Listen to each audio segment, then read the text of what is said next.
Bienvenidos a este video sobre la extracción líquido-líquido, utilizando el método de Hunter-Nash con interpolación de Alders.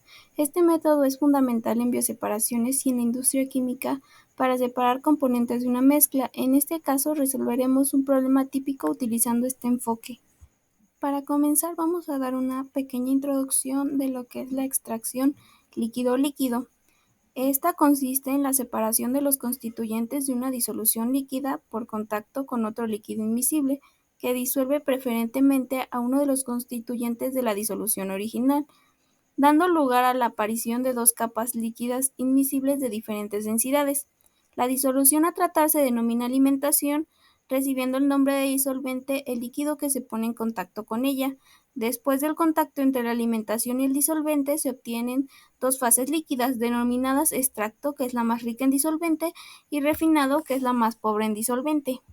Nuestro problema trata sobre contacto múltiple en contracorriente, en donde la alimentación y el disolvente entran por extremos opuestos del sistema extractor, de modo que la alimentación se pone en contacto en la primera etapa con el disolvente ya concentrado en soluto, mientras que los refinados procedentes de cada etapa se tratan con disolvente cada vez menos concentrado en soluto.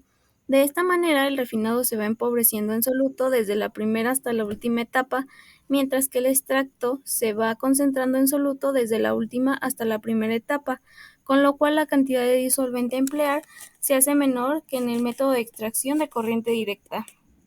El problema que vamos a estar resolviendo es del libro de Ingeniería Química de Ocon, el ejemplo 7.18, en donde disponemos de 1500 kilogramos de una disolución acuosa de piridina de composición 50% en peso. Se pretende reducir su concentración por debajo del 3% en un proceso de extracción en contracorriente empleando clorobenceno como agente extractor, en donde calcularemos la cantidad mínima de clorobenceno a emplear y el número de etapas teóricas si se emplean 1500 kilogramos de clorobenceno. Y aquí tenemos una representación de tabla en porcentaje de todos los compuestos. Aquí ya tenemos reacomodados los datos en donde ya separamos la composición de refinado y la composición de extracto de cada uno de los componentes, al igual que los pasamos de ser un porcentaje a un número en decimal para que sea mucho más fácil para nosotros ponerlo en ProSim. Para la curva binoidal se tienen las siguientes tablas, tanto para la curva de extracto como la curva de refinado. Estas simplemente se obtienen de la tabla anterior y teniendo los primeros tres términos se agrupan del lado derecho los siguientes tres y esos se ponen debajo y así sucesivamente. Tenemos el diagrama triangular en donde ya lo graficamos en ProSim cada uno de los datos de la tabla anterior. Aquí podemos notar que en el extremo izquierdo tenemos el agua, en el extremo derecho el clorobenceno y arriba la piridina. También debemos de saber que en la izquierda está el refinado y en la derecha el extracto. En el método de Alders, estas son las tablas que se utilizan para graficarlas dentro de nuestro diagrama triangular. Los datos de estas tablas vienen a partir de la tabla inicial de nuestro problema. Aquí ya tenemos el método de Alders, en donde está construida la curva binoidal y las rectas de reparto. Por los extremos de las rectas de reparto se trazan las paralelas a los lados del triángulo. En la intersección de estas rectas trazadas por puntos de fases conjugadas se determina la línea conjugada que corta la curva binoidal en el punto de pliegue. Trazada la línea conjugada, la interpolación de rectas de reparto resulta muy sencilla. Trazaremos primero la línea global de balance, que sería la línea roja que pueden observar, en donde el punto F sería la alimentación.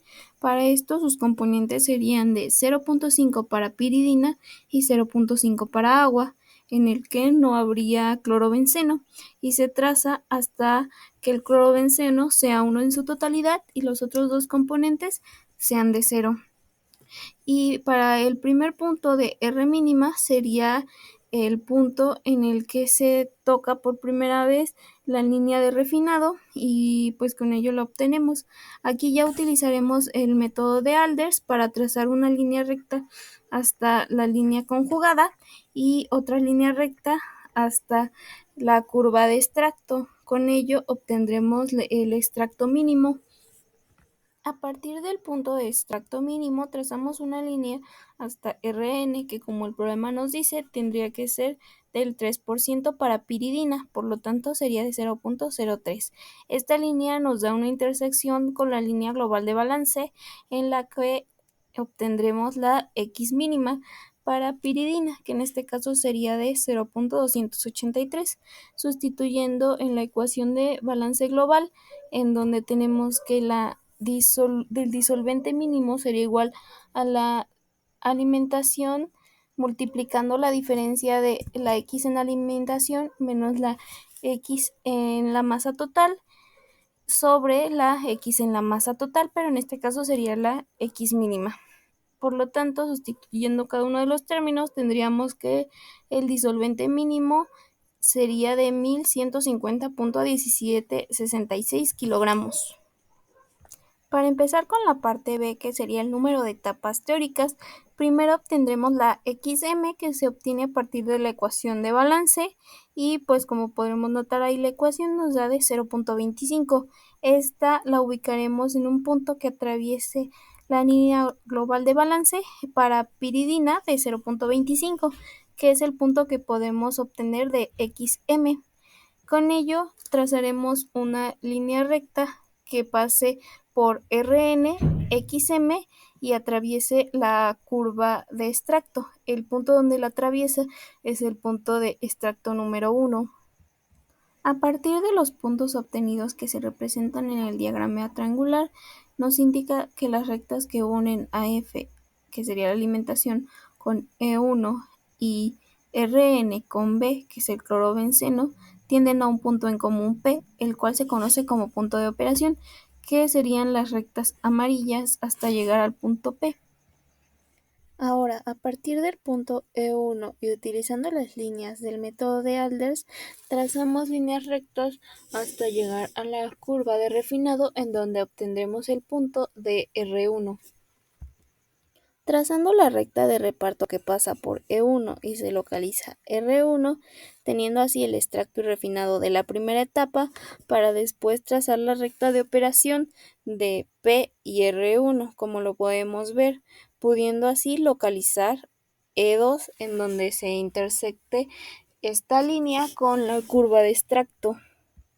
Al localizar E2 y la línea de reparto que pasa por E2 y nos da R2, en este caso utilizando el método de Alders, y así sucesivamente hasta que se llegue al valor de Rn. En este caso nosotros llegamos al valor de Rn en la etapa número 3. Aquí podemos representar nuestro diagrama triangular con cada uno de los puntos que obtuvimos y pues cada una de las líneas que se obtuvieron para llegar a cada uno de estos puntos. Para finalizar, muestro cómo se vería nuestro diagrama y pues así es como concluiría nuestro problema.